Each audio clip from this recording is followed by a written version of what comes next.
Hello, ladies and gentlemen, and being a producer of Wrestle Massacre as well as Inside Movies Galore, I am David Strege, and welcome to Delusions of Grandeur. Enjoy the reviews. I certainly did.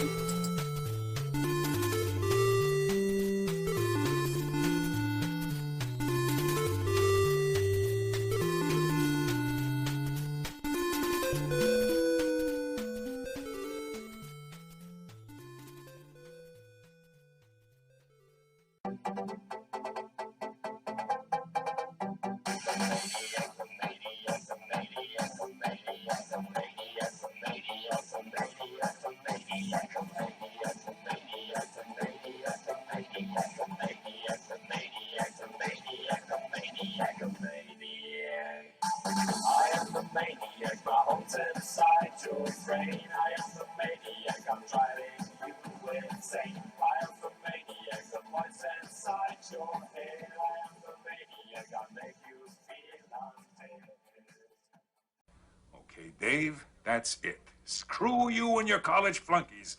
I've had enough of this from you and from everyone else. I know what you guys are trying to do. Break me down, drive me out of the force. Well, it's going to take a hell of a lot more than a lame prank like this to get Curtis Mooney to throw in his badge, so fuck you. Over. Hello, ladies and gentlemen. Welcome back to Delusions of Grandeur. I'm your host, David Strege, and here I have the last film that was put out on the American Horror Project, Volume 2. And it is, in fact, called The Child, which was a film product of the 80s, I believe. And it was picked up by producer Harry Novak, but it was from 1977. But if you knew anything about drive-ins, this movie kind of fell in with the garbage heap of films that frequented the drive-ins at the time, over and over. The film was directed by Robert Voskanian and written by Ralph Lucas. And those two ended up being friends and filmmakers. Robert Voskanian, after this film, wasn't very much part of film, but Ralph Lucas went on to do many different things. Call of Cthulhu,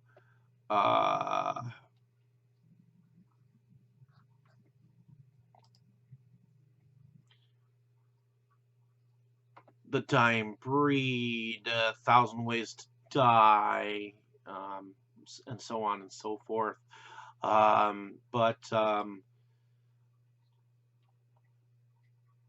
This film has been titled many different things. It's been called Children of the Night. It's been called Hide and Go Kill. It's been called Kill and Go Hide. But most notably, it has been known as Zombie Child. Again, here's The Child. I think here's a more notably known poster of it. But in a sense, we have a kind of a bad seed, kind of a young little girl who seems to be able to talk to her dead mother and dead people within a cemetery nearby, the countryside home that seems to be out in the middle of nowhere. That a new babysitter / governess is coming to be her new friend, so to speak. Housekeeper, actually, / governess, kind of a thing. So the little girl is played by is Rosalie Norton, and she lives with her father or grandfather, who was just known as Norden, and her cousin or brother known as Len Norton. And we have the young governess or um, housekeeper. Her name is Elysian Del Mar in here.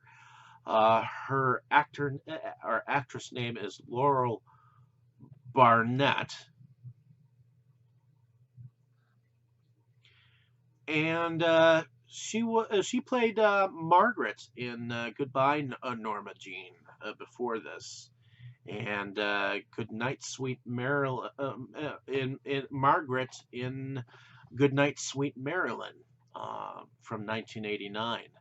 So uh, yeah,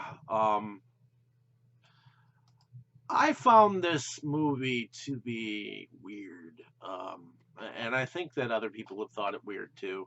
Um, she at first you think that the housekeeper is smart, she's beautiful, and she comes to the house, and she ends up realizing that if people don't do what little Rosalie says, she sends her dead friends after you.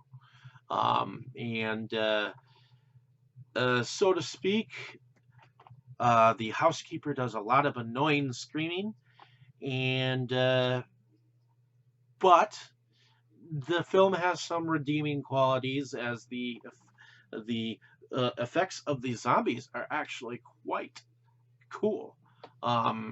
They're different, and the death of Len Nord, uh, and that would be Len Norden. And there is a particularly weird sequence where um, the housekeeper, Delmar, is in fact dancing with us. I believe Len, and he turns into a scarecrow and then turns back into a man and turns into a scarecrow and back into a man.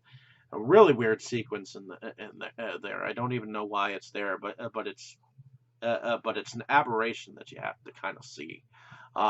It's like the filmmaker was on acid and decided to somewhat involve a scarecrow for a supernatural element. But the score of this film is just so odd. It's so whack.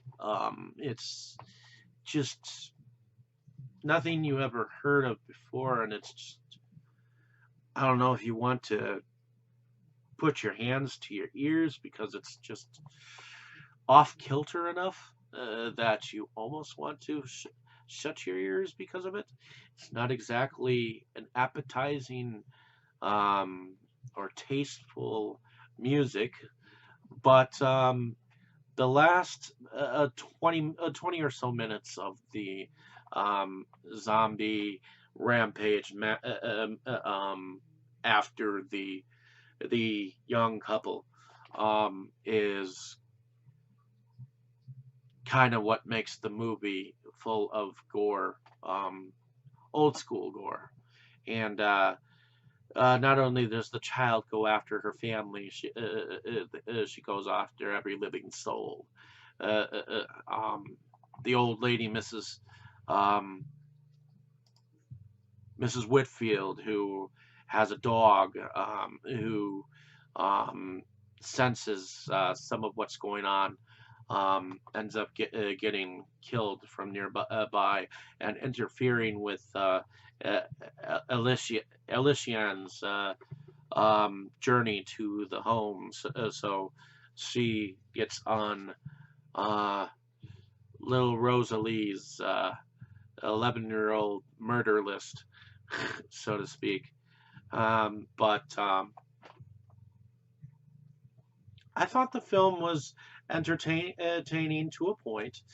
My biggest problem was the screaming. There was way too much screaming for the sensible girl that you thought was the housekeeper. She did way too much, and it turned me off from the film to the extent where I just felt like just couldn't bear her character anymore. There are some stupid things that some people do that just kind of irritate the hell out of me whenever I'm watching a film. And I hate to be so negative on this film, but for its time period, and for its weirdness. I mean, in with another female doing it, I don't know. I feel like there could have been a lot less screaming involved, especially in the last 20 minutes. I swear some of those minutes was the screaming. And that's all I seem to be able to remember from the film as per se. So I hate to say this, but if um, I have a negative response to this film in some respects. In any case, hopefully you enjoyed my description of this film. Like and subscribe to my page if you have not. I'm glad that this film ended up on something weird with Harry Novak stuff, but I feel like some of the film was edited at the time, and it's been gone through so many hands that I wonder if Arrow's copy of the film is the best one or not. So, in any sense, um, it's just a interesting film for an interesting time period, and I don't think that the place was set entirely. It wasn't exactly a period timepiece per se. Um, the film was okay for me, but that doesn't have to be your view on it. I was disappointed in the film, and that's may make me a little biased. So, in any case, check the film out on your own. Uh, you can like it all you want, better than I. It just wasn't an entirely decent film for me too. Again, I'll probably rewatch it down the road just to retap into it, but I'm fairly certain, even though this was independent, I'm fairly certain that films can be. I mean, it has its good moments and it has its bad moments. The zombie effects were really cool. That I will say yes, and that sequence of the scarecrow dancing with the housekeeper, that was unique. But anything else just kind of turned me off. The screaming, you just can't scream that much. In any case, um, thank you for listening. Have a great day, evening, or morning, wherever you are. I appreciate your time spent on my page. And thank you so much. Enjoy. I will definitely have some more cool stuff for you down the road. Enjoy. You were good, kid, real good. But as long as I'm around, you'll always be second best, see?